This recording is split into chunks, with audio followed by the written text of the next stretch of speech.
Good evening, everybody. Thank you for having me tonight to the school board meeting. I'm excited to be here and to update you on all the guidelines and laws regarding religion in schools.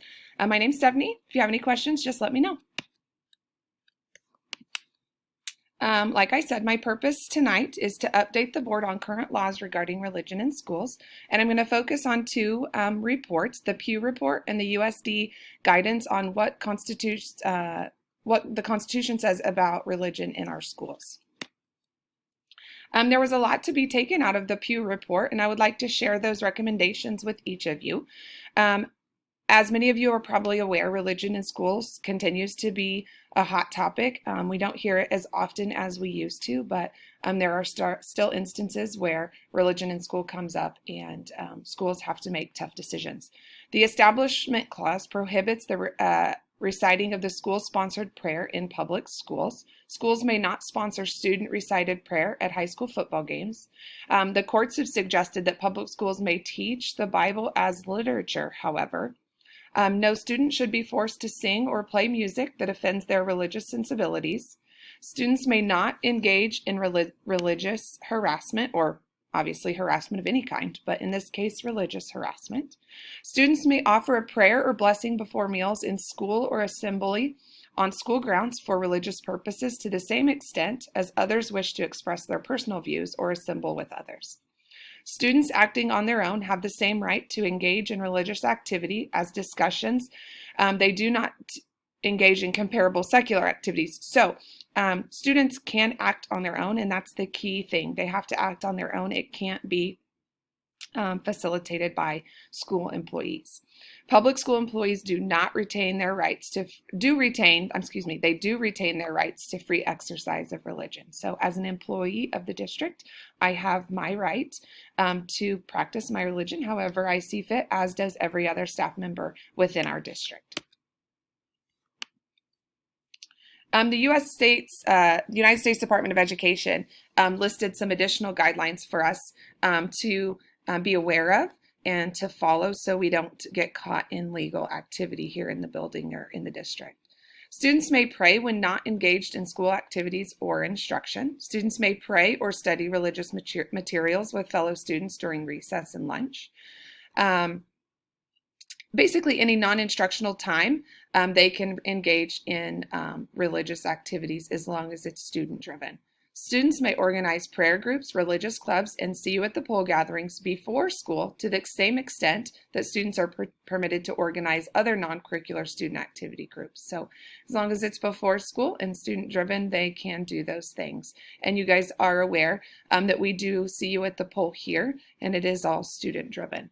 When acting in their official capacities as representatives of the state, teachers, school administrators, and other school employees are prohibited by the First Amendment from encouraging or discouraging prayer and from actively participating in such activity with students. So again, teachers can't be responsible or be in charge of leading activities that deal with religion. If a school has a moment of silence or other quiet periods during the school day, students are free to pray silently or not to pray during these periods of time. And again, it is totally up to each particular student. Some additional guidelines from the United States Department of Education. Schools have the discretion to dismiss students to off-premises religious instruction, provided that schools do not encourage or discourage participation.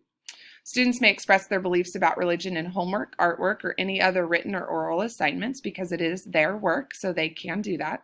Student speakers at student assemblies and non-curricular activities such as sporting events may not be selected on the basis of what religion they prefer. Student officials may not mandate or organize prayer at graduation or select speakers in a manner that favors certain religions.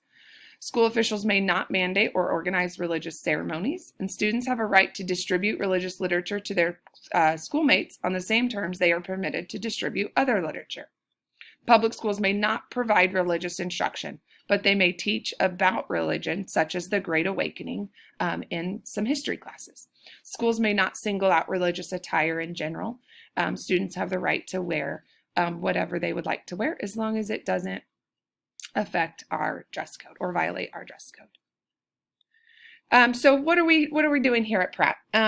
I took a look at our district website, and I do not see any specific policies that are directly related to religion. So based on the materials that I discussed today, it would be my suggestion maybe the board wants to communicate a little bit further, learn a little bit more, and maybe write a few board policies that would protect our district from any potential legalities if something like this or a scenario or a certain case were to come up within our district. I appreciate you asking me to share with each of you today, and it's an honor to be here with you. Here are the references that were provided for this unit or for this module. I would like to add that this module, first of all, I felt like it was extremely unethical for me to present to the board without the superintendent or, I know it didn't say it, but assuming the principal's consent. I would never, ever present on a topic of this magnitude without the consent and knowings of my superintendent. I think it's, like I said, completely unethical to kind of backdoor the system in this regard. I did appreciate learning about religion in schools and specific details about what students and teachers and staff members can do in the school, but just a little food for thought, I guess. I would never, ever present to the board on a topic of any kind without the consent of my superiors. Thank you, and I hope you have a wonderful Thursday.